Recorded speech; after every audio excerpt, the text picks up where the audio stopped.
Good morning. Oh, I think the mic's not on. Is it on? Good morning. We're going to begin with some singing today. You may recognize this opening prelude from last week. It's the same one, so because we're doing the same one twice, I might start adding in a little harmony here and there to have a little fun. It sounds like this. The lyrics are behind me. Yes, they are. Excellent. Be open for something wonderful to happen. Be open to the possibility. Be open for something wonderful to happen. Be open to the possibility. Aye, aye, aye, aye, aye, aye, aye.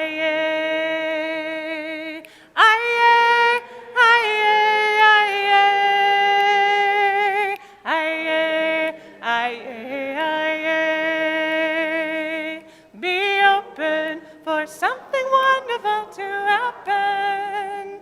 Be open to the possibility. Be open for something wonderful to happen.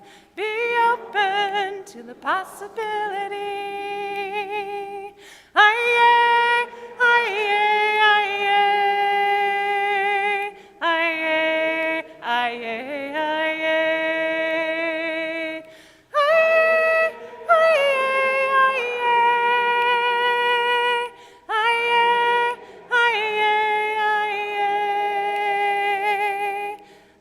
Thank you.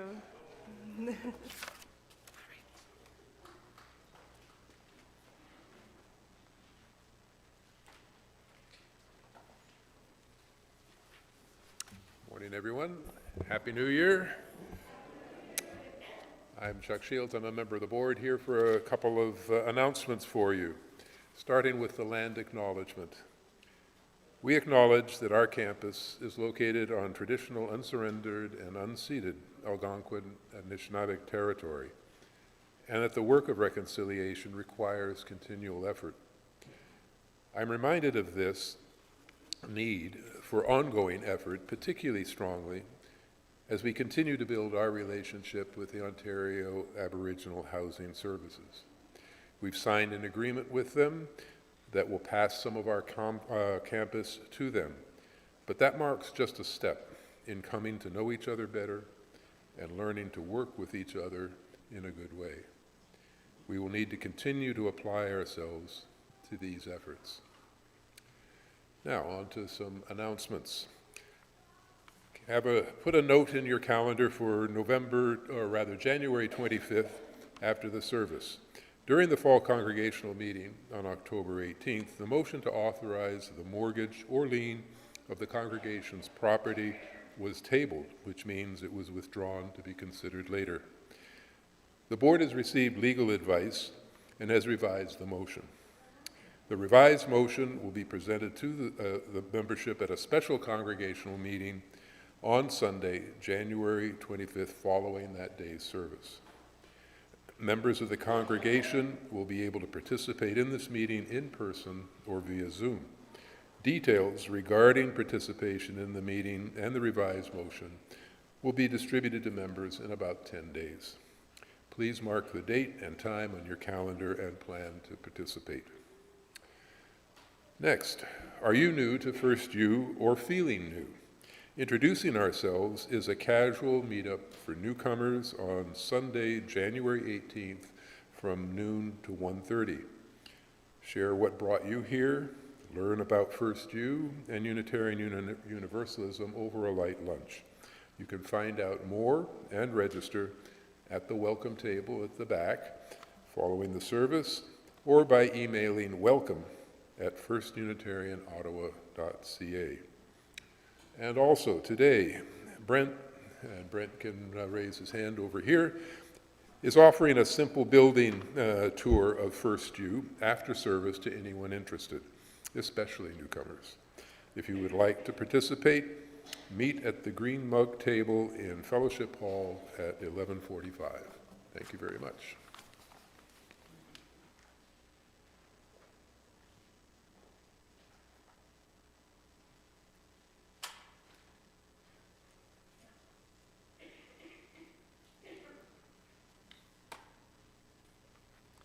Thank you, Chuck. Good morning, and a Happy New Year to everybody. Welcome, one and all. To all of you who have braved the winter snow to be here for this first Sunday of the year, and to those of you who are watching this service in the comfort of your warm homes, and perhaps even in your pajamas. And a special welcome to those who have joined us from the hot, sunny climes of South Africa. You're all welcome here, whoever you are and whomever you love. Today and for this next hour, you are part of this beloved community. I want to start with a short announcement that came out from the Unitarian Universalist Association of the United States, dated yesterday. It's a long statement, and I'm not going to read the whole thing, just a couple of paragraphs, but you'll get the gist.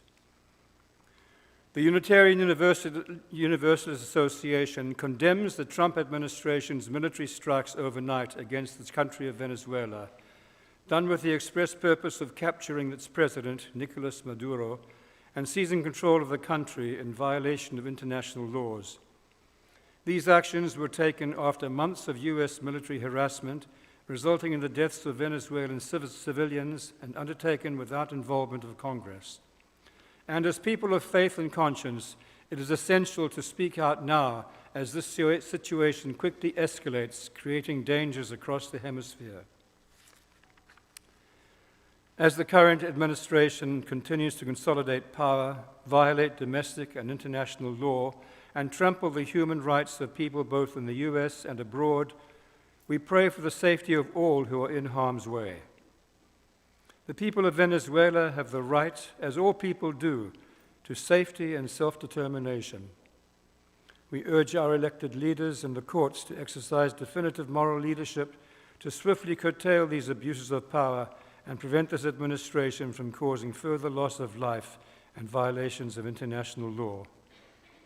And we raise our voices and pledge our active solidarity along with all people of faith and conscience who will, in the coming days and weeks, put values into action in the pursuit of peace, justice, and freedom for all our neighbors at home and around the world.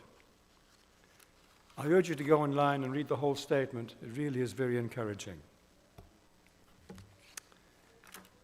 And that was a heavy start to what was supposed to be a very light service.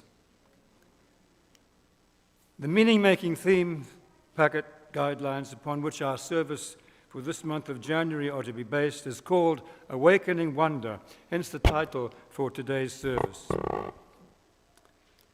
This coming Tuesday is January the 6th. Some might remember it as the anniversary of Trump's insurrection at the United States. January seems to be a date in which he wants to do some terrible things. But in the Christian calendar, January the 6th is the Feast of the Epiphany. While many know it as a day making 12 days after Christmas, and the theme and the time to take down the Christmas tree and the decorations, it's actually a holiday with significant meaning. Epiphany means a moment of sudden revelation or insight. And in the Christian understanding, this refers to the manifestation of Jesus to the Magi and to the world. The story is in the Good News according to Matthew and tells of wise men, not kings, from the east who traveled to Bethlehem to see the newborn babe in a stable. Whether they existed or not is not important. It's the story that's important. There is no mention of their number, that there were 3, we don't know that, or their names, Caspar, Melchior, and Balthazar. These were all later additions to the story. But there is mention of the symbolic gifts they brought, gold, incense, and myrrh, and there is mention of a star, the star that they followed, a star that caused them great awe and amazement and wonder. Please rise as you are able and join in the singing of hymn number 259, We Three Kings of Orient Are.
Hello, everybody. I'm Paul Julian. My pronouns are he and him. I will read us our centering words for today. They are from Richard Wagamese, who wrote in Indian Horse, "We need mystery. Creator in her wisdom knew this. Mystery fills us with awe and wonder. They are the foundations of humility, and humility is the foundation of all yearning." At the beginning, something else. At the beginning of this year, we light our chalice to the words of our own late Reverend Rodrigo Solano Casnell, a Unitarian Universalist minister who began his ministry here as a worship associate many years ago. May we be awake, intimately aware of our place in the universe, and able to see the miracle of life in front of us, be it a strawberry or a bowl of soup.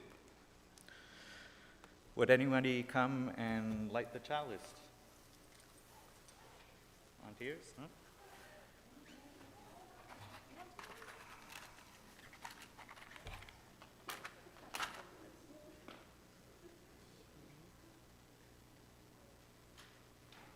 Go. There you go.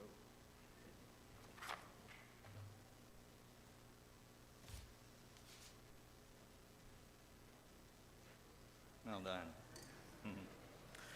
Our chalice is lit as a symbol of our faith, the light of truth, and the warmth of love. We'll now sing our chalice song.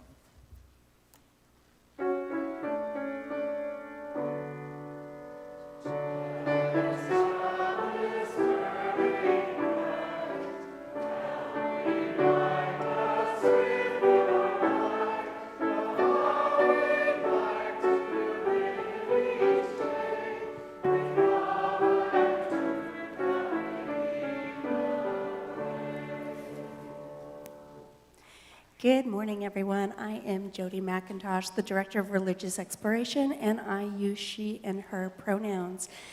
Happy New Year to everyone. This morning, our story is called I Wonder by K.A. Holt. Now, I don't have the pictures in front of me, but they're going to be up on the screen for us this morning. So any of my friends want to crane their necks and have a look up, that would be great. What if the sun is really a kite?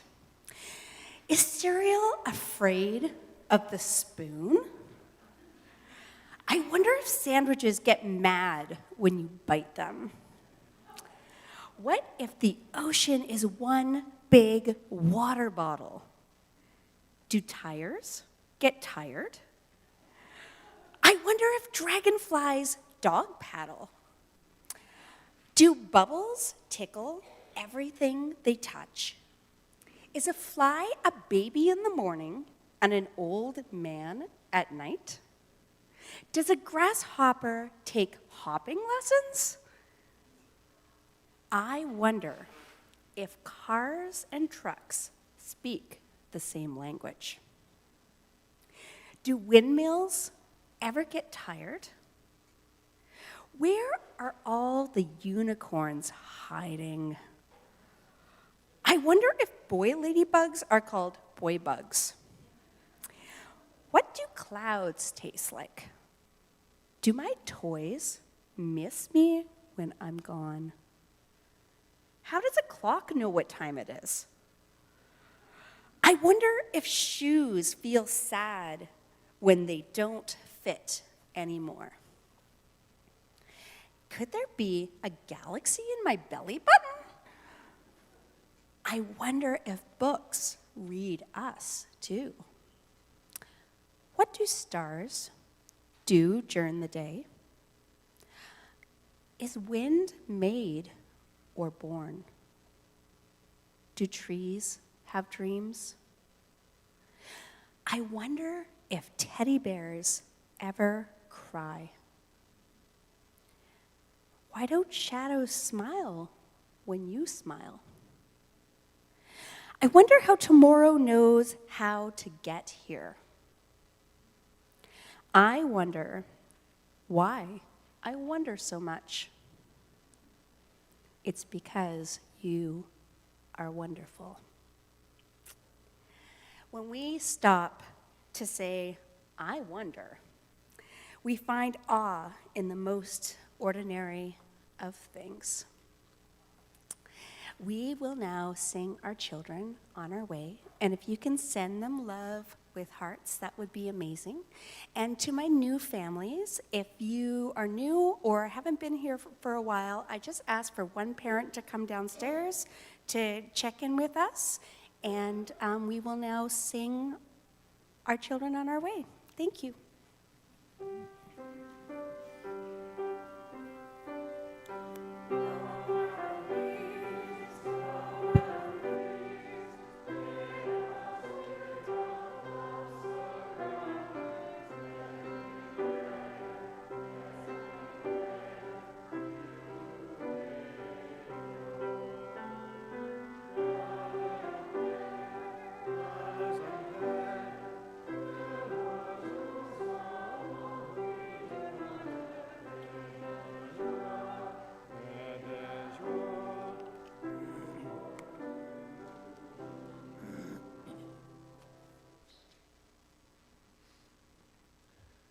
At this time in our worship service, we set aside some time to expand the caring ministry of our congregation. We trust that our community is wide enough and deep enough to hold us in both our sorrow and our joy, in our challenges, our concerns, and our celebrations. We recognize the cycle of life and death, and the love, compassion, and the witness that is at the center of this and every beloved community.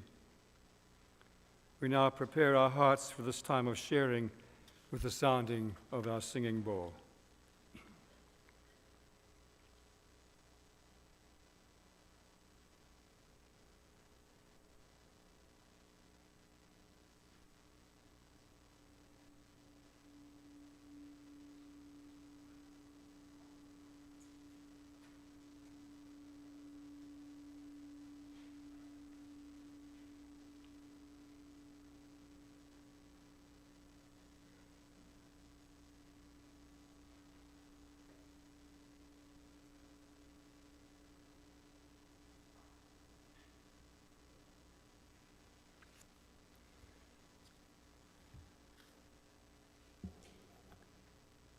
Into the caring waters of our community, we share stones of joy, concern, and sorrow. The ripples symbolically extend beyond these bowls of water, out into the wider world. This morning we have a number of stones. A stone of joy at the start of this new year. A stone of hope that the year may bring the seemingly elusive peace for which we all long. A stone of sorrow for the victims of the terrible New Year fire at Crans-Montana in Switzerland. A stone of great concern for the thousands of Palestinians who are barely existing in the tent city that has become Gaza.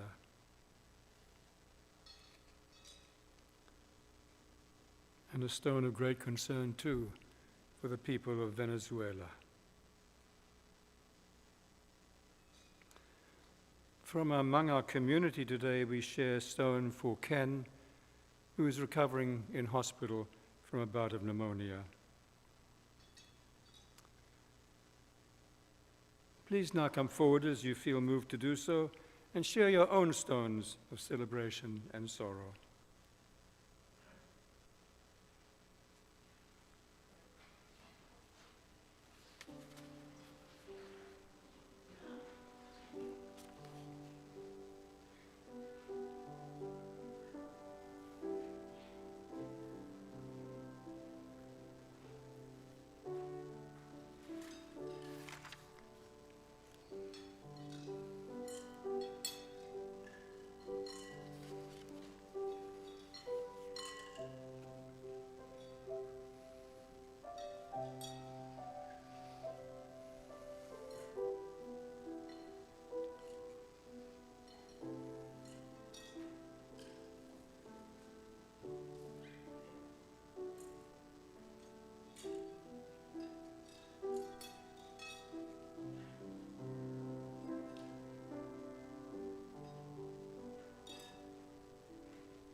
The final stone, as always, represents all that remains in the silent sanctuaries of our hearts. There is a caring card at the back of the worship space, and you're all invited to sign that. It's for Ken, for his recovery in hospital. If you don't know Ken, still sign it, please. It's wonderful to receive a card filled with signatures of people who are caring for you. We now join in a moment of silent reflection or prayer for all that has been silently shared.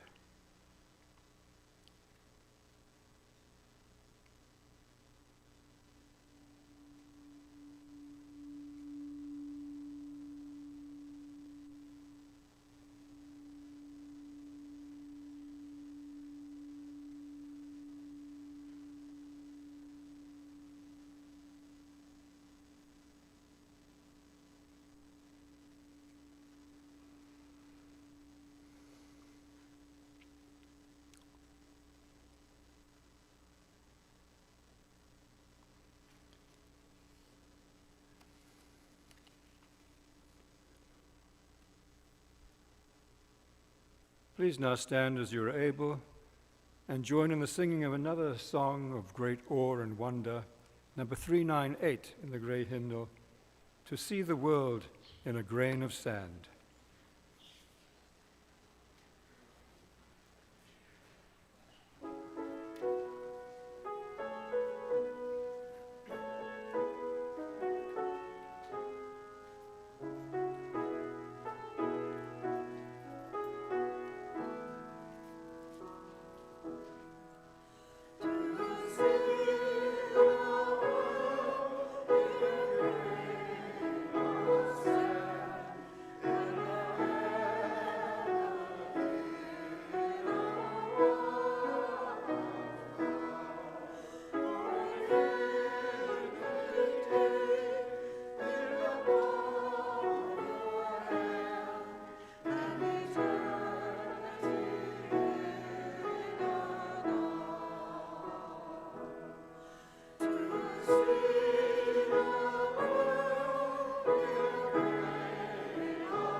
Will our ushers please come forward at this time?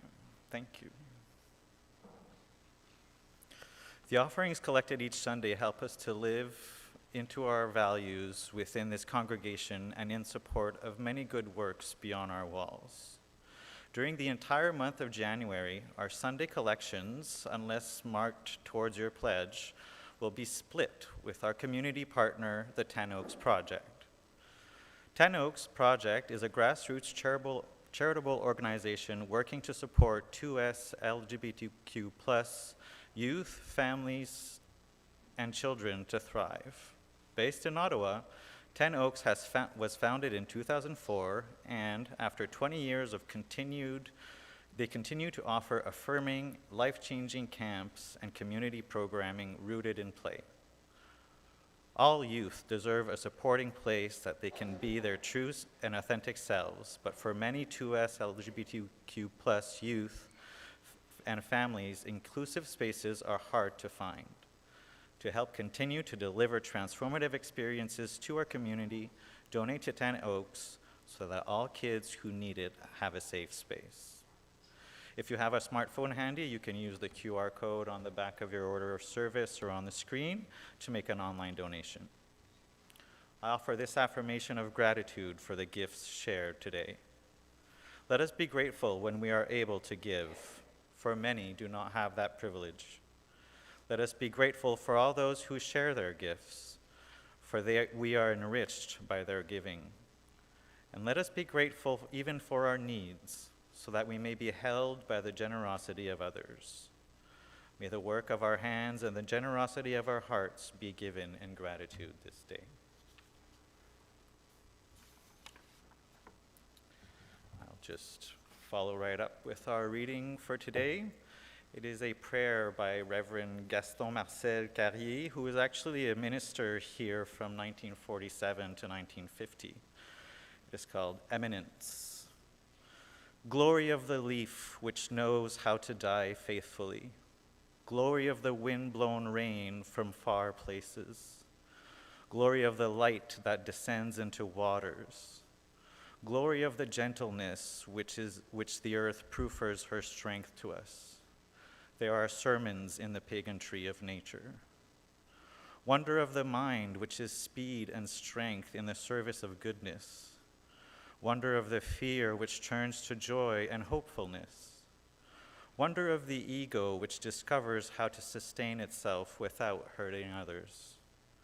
Wonder of the spirit, which gravitates towards an ever greater light. There are sermons in the pageantry of human struggles. But greater far than the wealth of meaning and opportunity to grow, which appear before us in profusion, is the experience of a power so great and so good, so wise and diaphanous, that, thereafter, we walk through life transformed by a new hope. This is better than the glory of nature or the wonder of man's spirit. It is the essence of being awaiting for us. Thank you.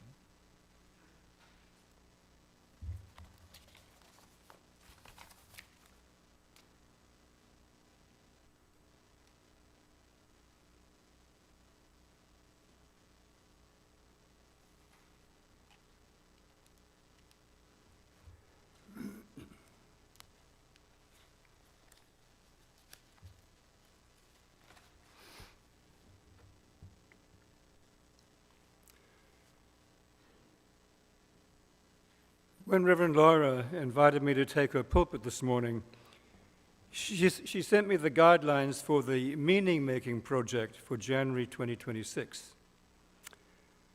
I became very excited when I began reading them because the title for this month is The Practice of Awakening Wonder.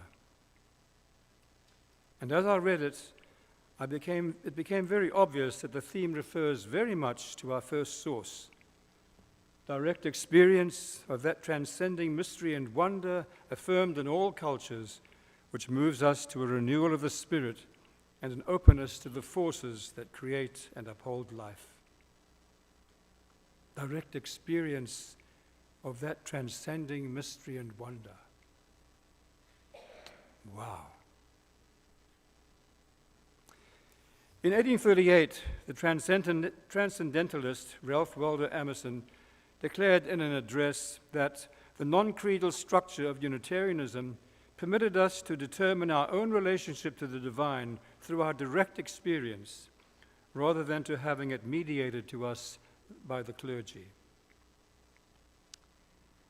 Nearly a century and a half later, the principles and purposes of the American Unitarian Association were adopted at a General Assembly in 1985.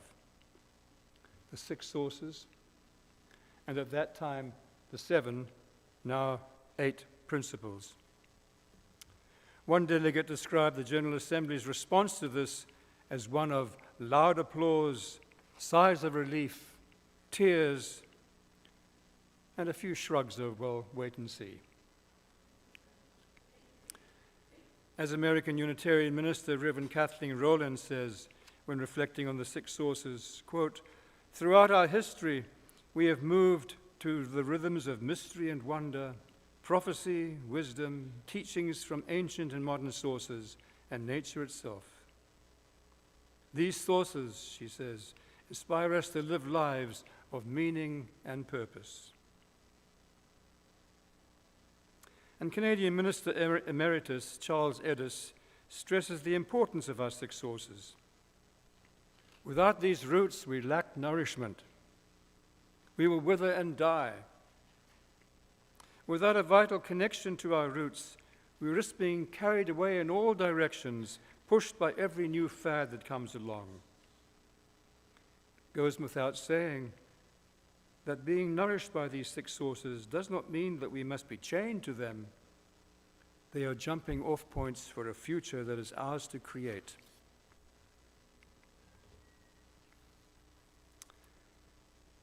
At the turn of the 20th century, the American philosopher and psychologist William James gathered first-person narratives about encounters with the divine. When he discerned the patterns in these stories, he uncovered the heart of religion, which he said was, quote, mystical awe and an ineffable emotional experience of being in relation to what we consider divine. And based on a thesis of Charles Darwin's, William James suggested that what he called transcendent emotions, such as devotion, bliss, beauty, and awe, are grounded in bodily responses: tears, shivers, chills, goosebumps, and the like. Guided by the approach taken by William James over 150 years ago, Dacia Keltner, a professor of psychology at the University of California in Berkeley and an expert in the science of human emotions, gathered stories of awe from very diverse people in 26 countries. Participants included folk from all major religions and secular cultures. They varied in terms of their education and their wealth. They lived within democratic and authoritarian political systems. And they had both patriarchal and egalitarian views of gender. It certainly was a very diverse group of people. They were given a definition of awe and were invited to tell personal stories about awe.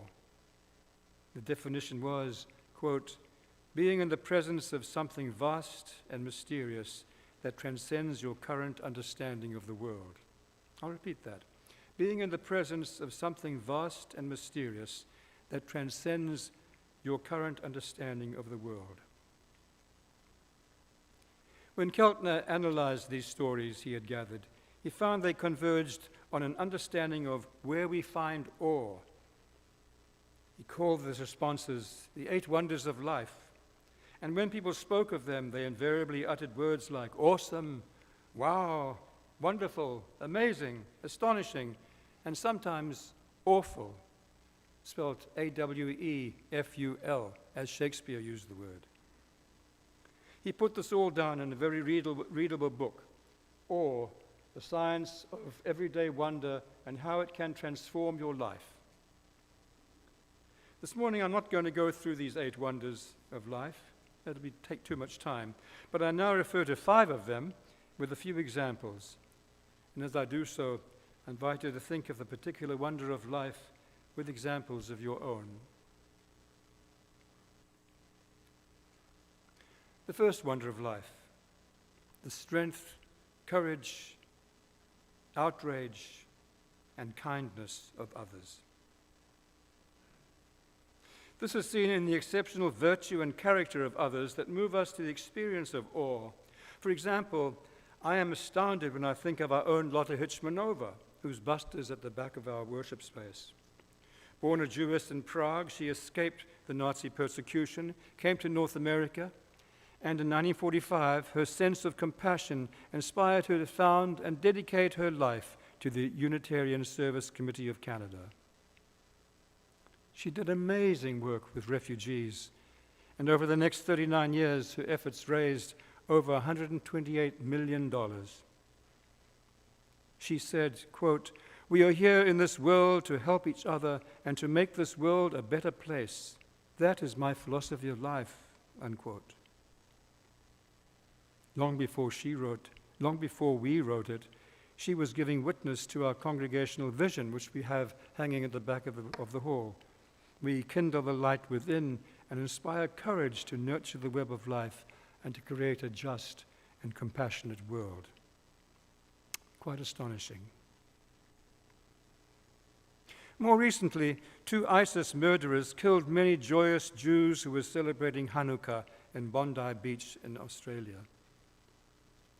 The actions of the man who attacked the killers and was seriously injured in the process aroused a sense of awe and amazement in many who heard of the incident, especially considering he was a Muslim, risking his life in defense of his Jewish brothers and sisters.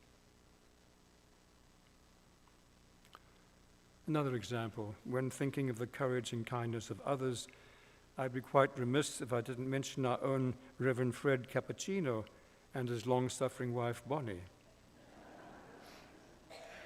Fred will celebrate the 100th anniversary of his birth in just a few weeks' time. He and Bonnie had 2 biological sons and then adopted and brought up 19 boys and girls from 11 countries, most of them in the Far East, where they established 8 homes.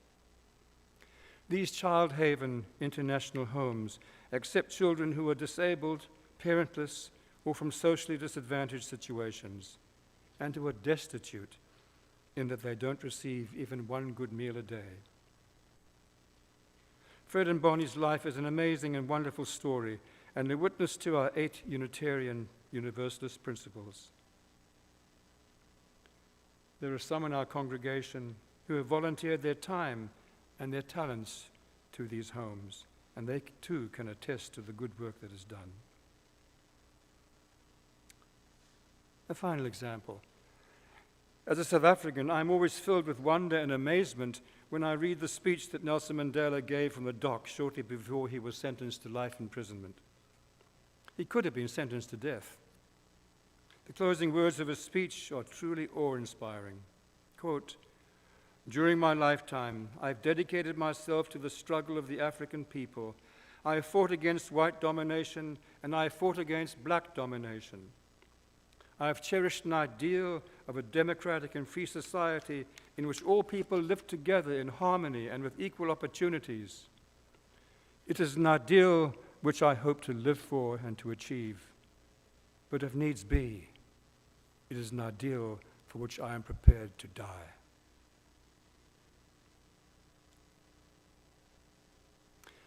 Keltner's second wonder of life is collective movement in actions like dance and sports. This is what Emile Durkheim refers to as the collective effervescence that some people experience at activities such as family gatherings and weddings, at bar and bat mitzvahs and graduations, and even political rallies. I guess most of us here have experienced this at sports events, such as when the Blue Jays made it to the playoffs last year. I watched on TV the game before the playoffs started, and when the Blue Jays won that game, people were jumping up and down in the streets, hugging each other, and many were crying. A deep experience of awe. Once again, as a born South African, I experienced similar feelings of wonder and amazement when the Springboks won the Rugby World Cup in 1995. It was a tense game. Mandela had put his hopes on the team, believing that a win would be so good for the new country. Marlene and I were in South Africa at the time, and I remember those of us gathered in my mother's living room to watch the game on TV. We too hugged each other, some of us shedding tears of joy when the game ended, a game that did so much to bring the country together, and which was such an important political turning point for the country.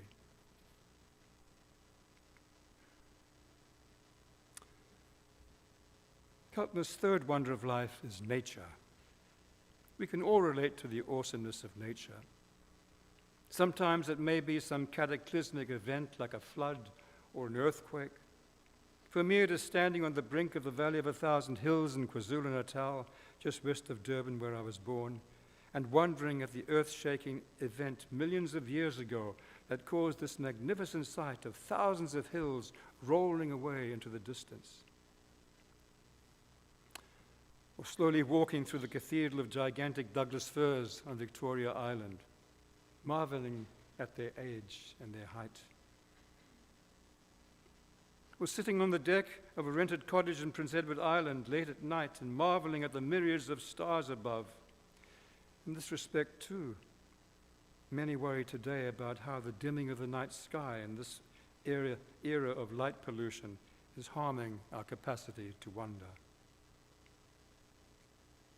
Where there are no city lights, the sight of the Milky Way or the Northern Lights are awesome in themselves, let alone reflection on the stunning reality that we are on a planet revolving around the sun in an arm of the Milky Way galaxy, in the Virgo supercluster, in a nearly 14 billion-year-old universe.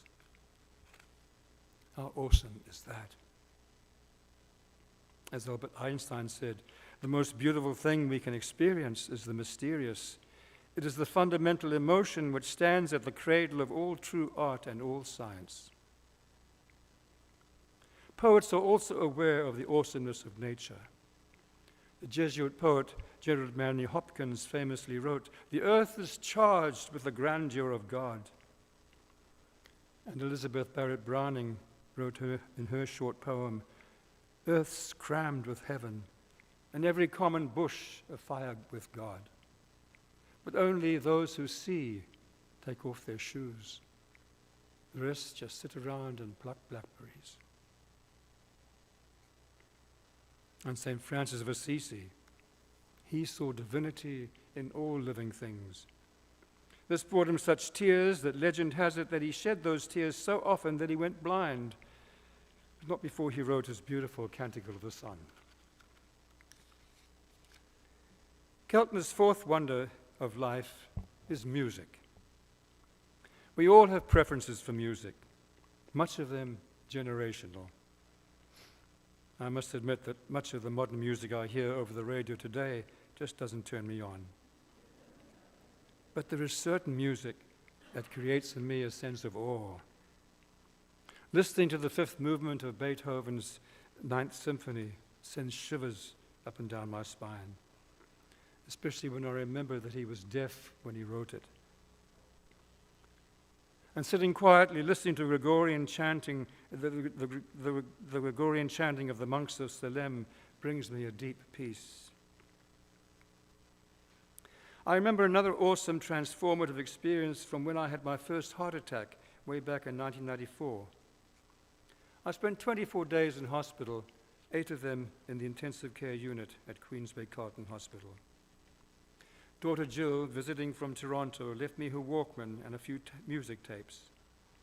I remember lying in the ICU, listening to the soundtrack of Les Miserables, and feeling loved and lonely, valued and thankful, a little fearful and depressed, and weeping profusely as I listened to I Dreamed a Dream, Bring Him Home, and Do you hear the people sing? In respect, that whole experience as I listened to that music, for me, was being in touch with the transcendent mystery. It was my experience, and this is how I interpreted it. I know that there are some in this space who are moved to tears, as I am, when we sing We Shall Overcome, or choke up when we sing Oscar Peterson's Hymn to Freedom, or the national anthem, whether it be O Canada or Nkosi Sikelele Africa. Music certainly can be a wow experience. Keltner calls the fifth wonder of life art and visual design. When I think of this as an entrance point to the direct experience of that transcendent mystery, what immediately comes to mind for me is the first time I visited St. Peter's Basilica in Rome. Not only was its vastness and its architecture truly awesome, but its interior decorations and artwork just gave me the shivers. And when I stood before Michelangelo's Pietà, I couldn't control my sobbing and my weeping. Seeing the Sistine Chapel for the first time also aroused feelings of awe and wonder, despite the cries of silencia from the security guards who tried to quell the murmurs of amazement that sprang spontaneously from the throats of those gathered tourists, many entering that sacred space for the first time. Then there are creations such as the Eiffel Tower in Paris, the CN Tower in Toronto, the Gateway Arch in St. Louis, Missouri, and the Confederation Bridge that links New Brunswick with Prince Edward Island. All of these marvelous, awesome, amazing in their astonishing creativity. I've briefly considered 5 of Keltner's 8 wonders of life and given some example of these from my own life. As I've done so, perhaps examples from your own lives have come to mind. I prepared a handout on the 8 wonders of life and possible graceful moments of awe, wonder, and transcendence. If you haven't got one, please take one. They might be at the back of the church when you leave. I encourage you to please read it through this coming week and perhaps even share a reflection during coffee hour after the service on the wonders I've shared or on some of the graceful moments that I've got on the handout. At some time in the future, we'll consider the remaining 3 wonders of life, which really are exciting. There's a deep conviction in many indigenous philosophies from around the world that so much of life that surrounds us is sacred and is indeed awesome.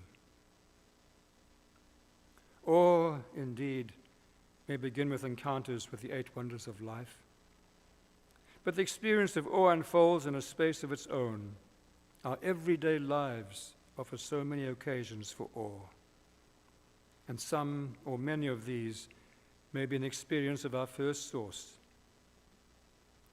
direct experience of that transcending mystery and wonder affirmed in all cultures, which moves us to a renewal of the spirit and an openness to the forces that create and uphold life. So may it be.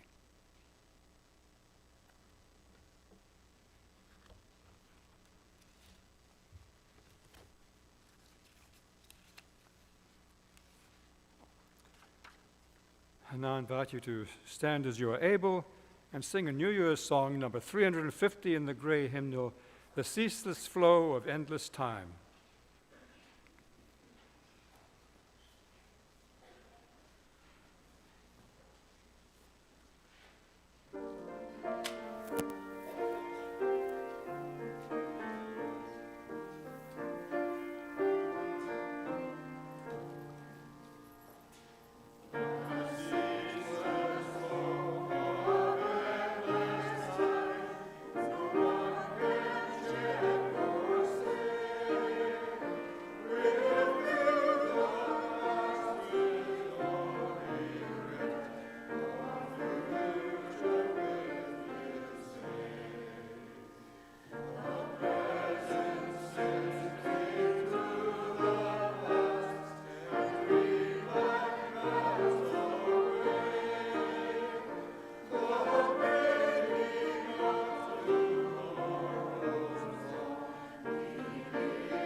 To extinguish our chalice today, I'll read these words. William Butler Yeats wrote, "The world is full of magic things, patiently waiting for our senses to grow sharper." We extinguish our chalice, but we carry the wonder of its warmth and light and reverent magic with us through the coming of the week and years to come.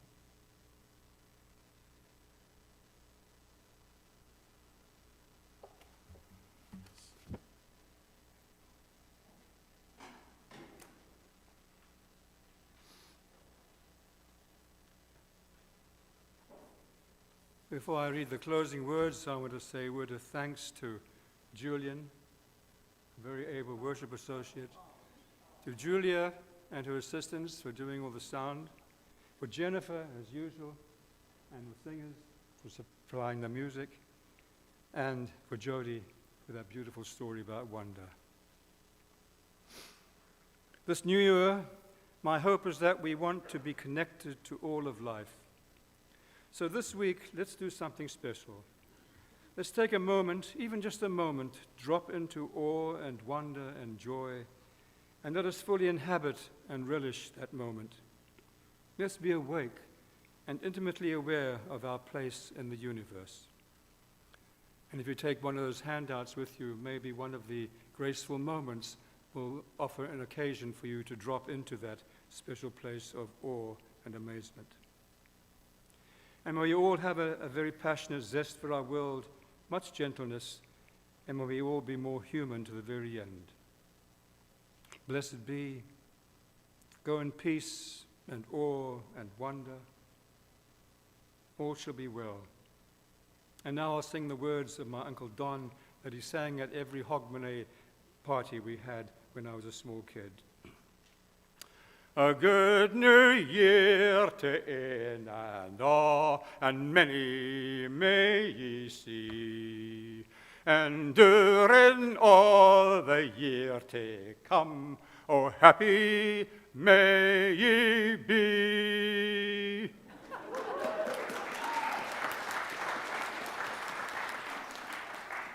And now we sing Spirit of Life.